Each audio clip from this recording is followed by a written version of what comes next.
નિર્ણય તો લેવો પડશે. તમે નિર્ણય નથી લેતા ને તો રિસ્ક ન લેવું એ પણ એક બહુ મોટું રિસ્ક છે.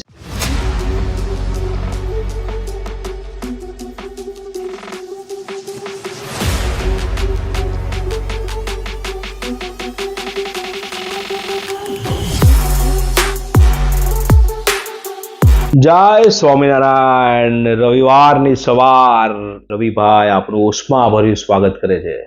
આજે એક અદ્ભુત વિડીયો જે કરેક્શન્સ આવે છે ને માર્કેટની અંદર, એની અંદર કેવી રીતે ઊભું રહેવું અને કેવી રીતે ટેકલ કરવું એના વિશેની થોડીક વાતો છે. પરંતુ વિડીયોની શરૂઆત કરતા પહેલા આપનો પરિવાર આર્થિક રીતે સુખી, સ્વસ્થ અને સંપન્ન રહે એવી ભગવાન સ્વામિનારાયણના ચરણોમાં પ્રાર્થના.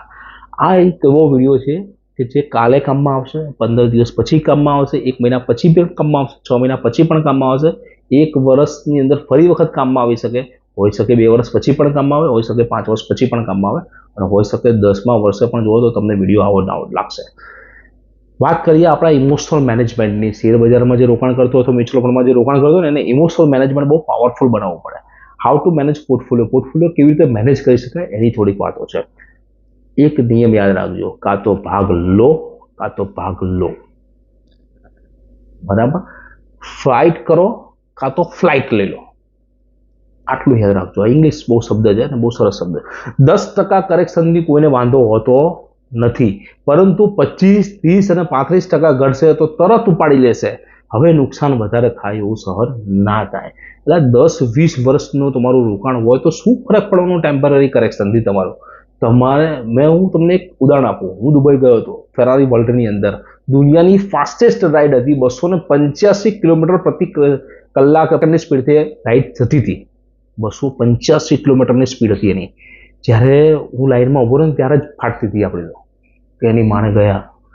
પરંતુ હું ધીમે ધીમે ગયો, લોકો જોડે વાતો કરતો હતો ત્યારે મને એવું લાગ્યું, મેં પૂછ્યું કે રાઇડ હોય કેટલા સેકન્ડની? મને કે 90 સેકન્ડ. એટલે મેં પૂછ્યું ઓલા ઓપરેટરને, મેં કીધું આની અંદર કોઈ જતું નથી લીધું? મને કે ના, આટલા વર્ષો ચાલે આજ સુધી કોઈનું ડેથ નથી થયું. એટલે મેં કીધું ખાલી 90 સેકન્ડનો જ પ્રશ્ન છે ને? મને કે હા. મારી બાજુમાં એક કાકા ઉભા, તેની ઉંમર હતી 70 વર્ષથી ઉપર. મેં પૂછ્યું, મેં કહું કાકા તમને બીક નથી લાગતી? મને કે મારા તો 70 થઈ ગયા. પણ મેં કહું કાકા મારા 40 જ છે. મને કે મારી બાજુ બેસી જાઓ, હું પોલીસમાં હતો. એટલે મને થોડો ભરોસો મળ્યો, હું બાજુ બેસી ગયો, સીટ પકડે. 90 સેકન્ડ ખાલી કાઢવાની હતી મારે. 90 સેકન્ડ અંદર બેઠો તો 100% બૂમ તો પડી જ ગઈ હતી, પણ મને ખબર હતી કે 90 સેકન્ડ જ બૂમ પાડવાની છે. અને હું પસાર થઈ ગયો. રોલર કોસ્ટરમાં જે બેઠા હશે ને એને આનો અનુભવ થયો હશે. આ શેર બજાર પણ રોલર કોસ્ટર જ છે. આવી રીતે આમને ખાલી 90 સેકન્ડ, આમાં કદાચ 90 દિવસ હશે, કદાચ 9 મહિના હશે, કદાચ 3 વર્ષ હશે. કારણ કે correction is A temporary, growth is permanent. આ ઉદાહરણથી તમે સમજી જ ગયા હશો. 2008 અને 2020ના માર્કેટની અંદર જેને પણ ઇન્વેસ્ટમેન્ટ કર્યું હશે એના પૈસા કેટલા ગણા વધી ગયા. જો આજે કદાચ એ મોકો મળે તો મને નહીં લાગતું કે કોઈ પણ ઇન્વેસ્ટર બાકી મળે.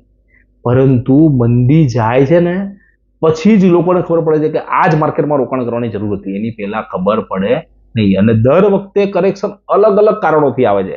ક્યારેક હર્ષદ મહેતાથી આવે, ક્યારેક કેતન પારેખથી આવે, ક્યારેક .com બબલથી આવે, ક્યારેક અમેરિકાની સબપ્રાઇમથી આવે, ક્યારેક કોરોનાથી આવે. કોઈને ખબર હતી 2019માં કે કોરોના જેવી વસ્તુ આવવાની છે ને આટલું મોટું કરેક્શન આવવાનું છે? હવે પછીનું જે કરેક્શન હશે એ પણ એવું જ આવશે કે જેનું કારણ હાવ નવું જ હશે. ક્યાંય પુસ્તકમાં લખેલું નહીં હોય, કોઈ એનાલિસ્ટને બી ખબર નહીં હોય કે શું થાય. પરંતુ એક વ્યક્તિ એ આવા કોરોના માર્કેટની અંદર રોકાણ કર્યું હતું. કોણ? હું બહુ હોશિયાર છું એવું નથી કહેતો, પરંતુ મારા ખાતામાંથી ઓટો ડેબિટ ફેસિલિટીની SIP ચાલતી હતી એટલે મેં રોકાણ કર્યું. કેવું રોકાણ કર્યું અને કેવું વળતર મળ્યું એ તમને ખબર છે? ખાલી તમે આ બધી મોટી કંપનીમાં પૈસા લગાવો, તમને શું લાગે છે કે પૈસા ડૂબી જાય? એટલે તમે પૈસા લાખ, 2 લાખ, 50 લાખ કે કરોડથી વધારે તો હશે નહીં. એની કરોડો અબજો રૂપિયાની મિલકત છે, બધી થોડી ડૂબી જશે. કરેક્શન આવ્યું છે ને, એની કંપની થોડી પતી ગઈ ભાઈ. એટલા માટે રાહ જુઓ. નિર્ણય તો લેવો પડશે. તમે નિર્ણય નથી લેતા ને તો રિસ્ક ન લેવું એ પણ એક બહુ મોટું રિસ્ક છે. આટલું જીવનમાં યાદ રાખજો. એક વટવૃક્ષ થવા માટે બીજને અંદર જવું પડે છે અને જમીન ફાડી બહાર આવવું પડે છે.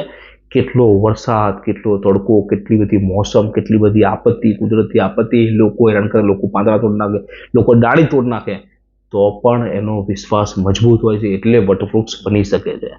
માટે સત્ય નિરંતર અને કાયમી હોય છે. ખોટું કાયમી હોતું નથી.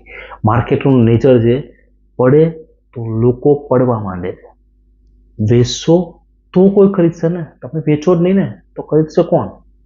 તો માર્કેટમાં મંદી ત્યાં ઊભી હશે. પણ તમે ગભરાઈને વેચી દેશો તો પછી ઘટવાનું જ છે, પાક્કું જ છે. ગમે તેટલું નીચું ખરીદશો તો સૌથી ઊંચી ઊંચાઈ ઉપર વેચી શકશો ખરા? એ પોસિબલ છે ખરું? એ પોસિબલ જ નથી. તમારું લક્ષ્ય તમારો ગોલ નક્કી કરીને રાખો. શેર બજાર પરનો ગોલ તમે નક્કી ના કરી શકો, કારણ કે શેર બજાર એ 20 કરોડ લોકોથી બનેલું માર્કેટ છે. તો એક વ્યક્તિ એને મેનેજ ન કરી શકે. તમારા હાથમાં શું છે? જેમ હું રોજની 9 થી 10 હજાર રૂપિયાની એસઆઈપી કરું છું, તમે બી તમારી એસઆઈપી વધારો, દરેક માર્કેટનો લાભ મળશે. દરેક માર્કેટનો લાભ મળશે તમને. એક વખત કરી તો જુઓ. કોરોના કાળમાં બધાના ખાતામાં પૈસા હતા, આપણે વાત થઈ હતી, મારા ખાતામાં હતા, તમારા ખાતામાં હતા, પરંતુ કોઈ રોકાણ નહોતું કરી શકતું. 99% લોકો એવા હશે કે જેની પાસે રોકાણ કરવાની હિંમત જ નહોતી. 1% લોકો મારે જેવા હશે, કારણ કે ઓટો ડેબિટ ચાલતું હતું, ઈસીએસ ચાલતું હતું ખાતાની અંદરથી, તો ઓટોમેટિક પૈસા કપાઈ ગયા, ખબર જ ન પડી, કપાઈ ગયા. અને કપાયા જે સ્મોલ કેપ કંપનીની અંદર જે તારીખે ઇન્સ્ટ્રુમેન્ટ કપાયો એપ્રિલ 2020ની અંદર, એ પૈસા અત્યારે 5 ગણા થઈ ગયા. મિડ કેપની અંદર કપાયા એ 3 ગણા થઈ ગયા. લાર્જ કેપની અંદર ગયા 2.5 થી 3 ગણા થઈ ગયા. આટલું બધું વળતર મળે, પરંતુ કરેક્શન આવે ને ત્યારે બધાની બૂમ પડી જતી હોય છે. એટલા માટે એસઆઈપી કરો, સ્વસ્થ રહો. લમસમ પણ ગમે ત્યારે કરી શકો તમે. માર્કેટની કોઈ રાહ જોવાની જરૂર છે નહીં. આ જ્ઞાન તાજું છે. અત્યારે જ મેસેજ કરજો. જો ફોન નંબર આવી ગયો મારો, આવી ગયો, અને અત્યારે જ મેસેજ કરજો એસઆઈપી કરવા માટે. અત્યારે જ લમસમ કરવા માટે ફોન કરજો. માર્કેટ તમારા હાથની વસ્તુ છે જ નહીં. તમારા નહીં, મારા હાથની નહીં, કોઈના હાથની વસ્તુ નથી. એટલે જ ગુજરાતીમાં કહેવત છે, આજ કરે સો નહીં, કલ કરે સો, આજ કર, આજ કરે સો અબ કર. આવ્યો તો નંબર, કરો મેસેજ. આજથી રોકાણ કરી અને ગુજરાત નહીં, ભારતના વિકાસની અંદર ભાગીદાર બની. અંતરે વિડીયો સારો લાગ્યો હોય તો આપણા ગ્રુપની અંદર શેર કરજો, લાઈક કરજો અને કોમેન્ટ કરવાનું તો ભૂલતા જ નહીં, કારણ કે તમારી કોમેન્ટ અમારો આત્મવિશ્વાસ વધારે છે. ફરી વખત મળીએ આવતા રવિવારે નવા વિડીયો સાથે. ત્યાં સુધી જય સ્વામિનારાયણ.